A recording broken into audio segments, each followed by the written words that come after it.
Welcome to Cartoonist Kayfabe. My name is Jim Rugg. I'm Ed Piscor. Spider-Man #1, 1991, Todd McFarlane. Figured we should do something a little less popular than some of the other comics you were talking about. Yes. Before we get into this, what's up? Red Room issue 1, gonna hit the stands in May, and it is available for pre-order right now. Thousands of them have been reserved through the Fantagraphics website as of today. Looking for tens of thousands, so why the heck not, right, Jimmy? Hey, horror is the most popular genre out there, so if you've got friends who love horror but maybe aren't into comics, this is the comic for them. It's going to be the gateway, no doubt, man. We're bringing some hardcore stuff back to the game. Link tree's in the description below. You're going to be able to pre-order the comic through the Fantagraphics website from there. Also, patreon.com/EdPiscor, serializing the Red Room comics online. $3 get you the archive. I have 2 issues up there as we speak. Put new strips out every Tuesday. You can find more of my work on patreon.com/JimRugg. One of the things I've been posting are out-of-print mini-comics and zines. This is Rambo 3.5, winner of SPX's Outstanding Mini-Comic the year that it came out. I just recently posted this one. I post a lot of original art, process, behind-the-scenes kind of stuff, so if you dig my work, if you dig us talking about comics here, you'll find more of that, patreon.com/JimRugg. But today we're going to dive into the 1990 Time Machine, Spider-Man #1 by Todd McFarlane. I had started reading shortly before this, Ed. McFarlane wrapping up his Amazing Spider-Man run is about when I start reading comics. I loved the couple of issues of Amazing Spider-Man I got by McFarlane, so when this is announced, I'm on cloud 9. This is my most anticipated book of that time period, and I'm excited to dive into this. It certainly kind of takes me back to my earliest comics, collecting and reading and really chasing certain artists. This is my nostalgia here. He was definitely one of the first names I knew, and my folks, like, comics were a cheap toy. So my dad would just get me what he thought that, okay, you should have your Batman comics, you should have Hulk comics, you should have Spider-Man comics, because that's what comics is, right? And he's at the grocery store, picks up a couple here and there. Todd McFarlane was the first name I recognized, and I had the Hulk comics, I had the Amazing Spider-Man comics. I can't tell you how many copies of Spider-Man 1 have come through my clutches over time because I would just read them ratty, and the cover would get ripped off and stuff, so it's like would have to upgrade and shit. I'm glad you mentioned that. I actually don't have the original Spider-Man 1 cover. It's kind of like, I think, green and stuff in the background. Yellow? Yellow, green? Maybe a gradient.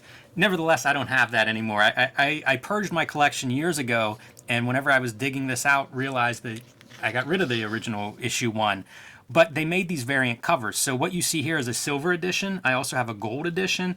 And there's a platinum edition that we saw at Heroes. The store Heroes aren't hard to find whenever we were on tour. Given to the retailers as kind of a thank you for making this such a wild success. It was a long time coming for a comic to sell 1 million, let alone 2 point whatever million it sold. So it was a big deal. And I think that, at the height of that at the start of that speculator boom, this might have even popped it off. I think so, yeah. It's right around then. Having those variant covers, that boosts the numbers, It got me to buy them. It's cool looking. One of the strengths of this even working because you had speculators, sure, but then you had you and me when we were kids in the game. It was very cool to have our own Spider-Man #1. Yes. At that point, there's over 300, because that's Venom's first appearance, and there are many more after that.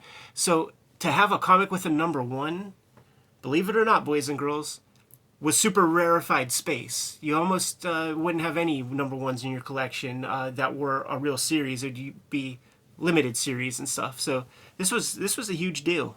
Yeah, and I think you're right about this being an early start of speculator boom, and that #1 is part of it. We were sold collector's item issue, buy a first issue. So I love this cover. To me, the cover was super iconic. I used to copy this cover. I've said that about several of these comics that we've looked at, but I can remember distinctly copying this because I liked McFarlane, but it's such a good cover because you take you make the character as big as possible, and the way to do it with Spider-Man is you sort of contort him into the seated position. If he were standing, it'd be bigger than the cover. You would run off the cover. So you want to look big on that newsstand, on that spinner rack. That's about as big as you can depict a character and still show the whole character. His graphic design sense is probably the strongest component of his craft. He's created maybe, it's definitely 5 iconic covers, maybe closer to 10. Yeah, and this one has been parodied and ripped off and homaged many, many times, even by him in some cases. Several times. Yes, which might be the way you really kick off an iconic cover, is tap into it yourself. But I love it. The spider webs, the exaggeration, that kind of density of spider webs, that's what I associated with his style. It was great design. I couldn't have articulated that at the time, but it's the excess is what I really loved as a kid. Is just, there's 150 spiders on here. There's webs everywhere, a million lines and quote unquote details, even though they don't necessarily describe anything. But that's what I ate up. Absolutely, and just that face, it just looked different than Alex Saviuk and Ron Frenz's Spider-Man. You ready to dive in? Yeah. Because now the episode's almost over. I know, and that's what it is. Like he always, of course, like the guy's on the record saying that he doesn't read books and he doesn't know what's happening if it's not on the sports page. So now we got this guy trying to write Alan Moore like captioning or Frank Miller like captioning, and of course it's going to fall flat. But I think that the real kind of strike against this issue in terms of like writing, because a lot of those are just goofballs. It's not Shakespeare, right? It's just nothing happens. Yeah, the decompressed stuff, and you see it. It's part 1. The cover says part 1 of 5. I don't know that there's any reason that it's 5 parts. It does feel like it's just padding that out to get to that point. But this is why I bought it. This is why I was excited for it. These kind of that's a cool Spider-Man. It's way cooler than any of the other stuff I was seeing at the time. Yesterday we did the Spider Manga book and talked about the storytelling as being more cinematic. It's more about the visuals carrying the thing through. With that in mind, I'm going to look at this comic with that, because this is a big, you would see this in kind of manga, and it's not like he's consciously going for the manga flavor, but he's an illustrator to begin with. The words come second. I'm going to look at it with that lens. I remember reading interviews. I'd read whatever I could find with any of these creators, but McFarlane obviously did a lot of the promotion and stuff, and he would talk about Ditko and Kirby as being influences, and the thing I remember him saying is the impact of their images. They just felt huge, and I feel like that's in his work. It has that sense. I don't know if cinematic is exactly it. This one's pretty cinematic, but that idea of wow, you look at it and it looks cool.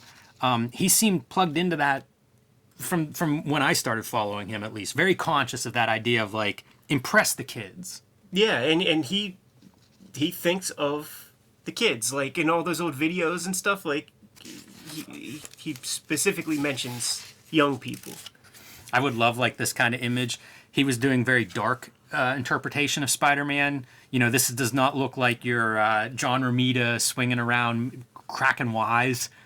Much, much darker. Even the alley's grimy and disgusting. Perfect for the time. It's the 90s, and we're moving into that space. And even the villains and stuff that we're going to see here, Calypso and the kind of occultish stuff, that's perfect for the time. The street toughs are always funny, with their red bandana. The detail's always funny. But he's you want me to pop you in the face again? He's robbing this lady. That's pretty dark, this punching this woman in the face to steal her purse or whatever. And he says again, and it's right. Lady, the language in this stuff is funny. It's also a time when shadows move, when things start to crawl, things like spiders. And then he talks about the advantageousness of the webs after telling us that the webs are advantageous on page 2. Yes. But it's not thematic repetition. I think that it just, he forgot. He forgot that he said that before. There it is, man. I'm getting triggered. Getting triggered all over again. Flashback. Worst game on Nintendo ever. All right, cut from Spider-Man. You get the Spider-Man that you wanted. You get that in that opening scene, and now we're going to cut to what Torment is all about. Some villains. These establishing shots, quote unquote, infected comics. Like I definitely would like start drawing those kinds of shots in my stuff. You see them pop up all over the place where it ain't establishing anything. Yeah, right. It's just kind of dashed off. And that's what the Image Founding Fathers, they would do that. Like, it's like they read that in How to Draw Comics the Marvel Way, but didn't realize that you are supposed to establish something. Not just draw buildings. Like, that's not establishing anything. Yeah, you can see where everybody is, right? You think they're in that room.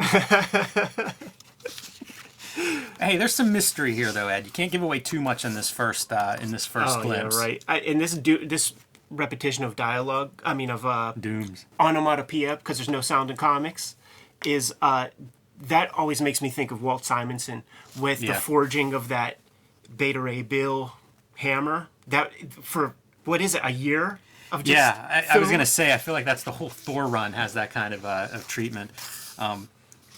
Speaks to McFarlane's design, I think. You know, like you can even see that design consciousness here of going from your black page to white page.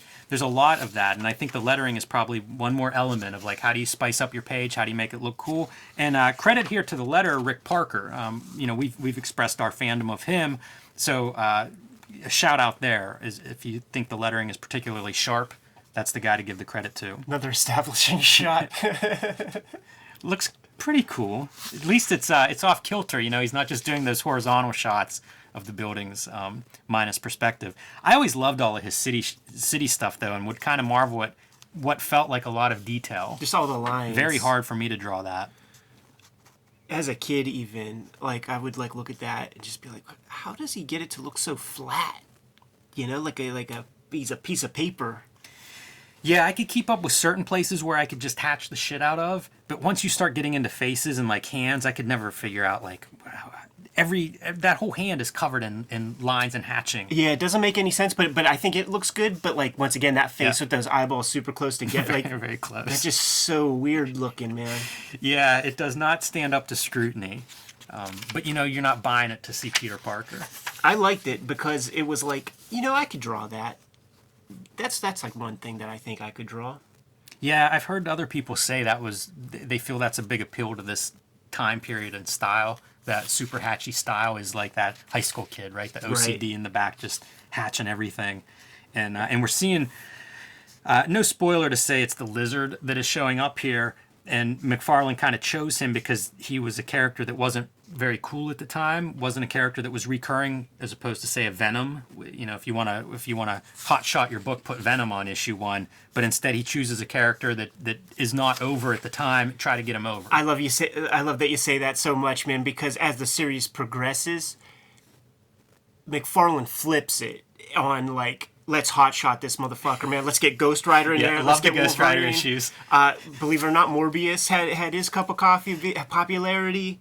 Let's get X-Force in there. Like, so he's gonna flip it after this because you know, when issue 2 comes out and it's a GameStop amount of fucking drop in sales, he's gonna rethink his process a little bit. Maybe Calypso and the Lizard aren't the way to go. Let's get Hobgoblin in there. Yeah, I think so. This is kind of fun. Reminds me of Fury Road's opening whenever Mad Max stomps on that lizard and eats it. Right, yeah, I forgot about that, man. Good Lizard, man. Like, very animated. Little Bambi meets Godzilla. Every time you see this, you have to call that out. That's the new Kayfabe drinking game. Yeah. Funny to see like the shit comics in the middle. My man, this and the Splatterhouse ad. I love the Splatterhouse ad. All the same year. Okay, so like this, it all comes back to me. I was in 3rd grade and got the TurboGrafx for Christmas, got Bonk, got Splatterhouse, and like 2 or 3 other games. Here's a shout out for the other 15 people that were at SPX in 2000. Bob the Angry Flower. Oh, jeez. Wow, I forgot about that. All right, man, and there's your cool lizard shot. You know, again, the idea of these big impact panels. Like, let's make this character look cool, and I'm on board for that. You know, this would have been a spread I was very happy with whenever I bought this comic. Yeah, it was one of those perplexing ones in some ways, man. Some of the shadows are weird. His face is cross-hatched. I don't know how much that shows up, but it's just these like diagonal lines, almost like a duo shade, and it is very weird. It causes complete distortion of like, what exactly is the facial feature that I'm looking at there? Is that sticking out? Is that flat? Is there a nose somewhere? When you really look close at these pages, and it's very obvious, like towards the past couple of pages, but the thinness of a lot of his lines doesn't stand up to the flexographic technology that was used for the plates that printed this thing. So you'll get a lot of distortion in the line work, a lot of waves and stuff. So I'm going to throw this out here now in case we can rectify it. I did not find Felix the cat in this issue. So if you did, Ed, or if you see it as we're going forward, point it out. Yeah, I wasn't even thinking Yeah, about it. I really wasn't either, and it's one of my favorite parts of looking back through these things, which maybe speaks to the quality of the comics a little bit. The vertical panels are really cool. This is something I just never ever do, and the ability to put like a face in a panel that skinny, I'm always surprised that you're able to do almost anything in a panel that shape. But you know, it reads finger, getting blood out of the finger for the spell. A full figure in this one, although I think that flexographic printer hurts that outline. It's a very faint outline for this figure. Right, yeah. That's where you see some of that dot gain and things. And continuing the violence, man. Lizard's thrashing these thugs. They're shooting him. Blood splatters on the wall. He does good liquid, and at the time, you just never saw blood in comics. Never. Even Wolverine, when he's cutting dudes up, you never saw it. So getting a little bit of gore, once again, a zeitgeist thing, man. All the slasher flicks are out. Like every year, there's a Friday the 13th, a Nightmare on Elm Street, and a Halloween flick. So we're all desensitized to that stuff at this point. Let's bring it into the comics. Uh-oh. The Doom is back. It's going to take more than bullets to stop this guy. Go from your black page back to the white of the new day there with Spider-Man and Mary Jane, and a much more optimistic mood than what you're seeing with the shot-up Lizard killing these street toughs. He's got Chris Benoit-sized arms here, but good top-down view. That foreshortening on that far leg, not easy to do, man. When you draw something like that, it feels so wrong to do that, but I think he pulls it off.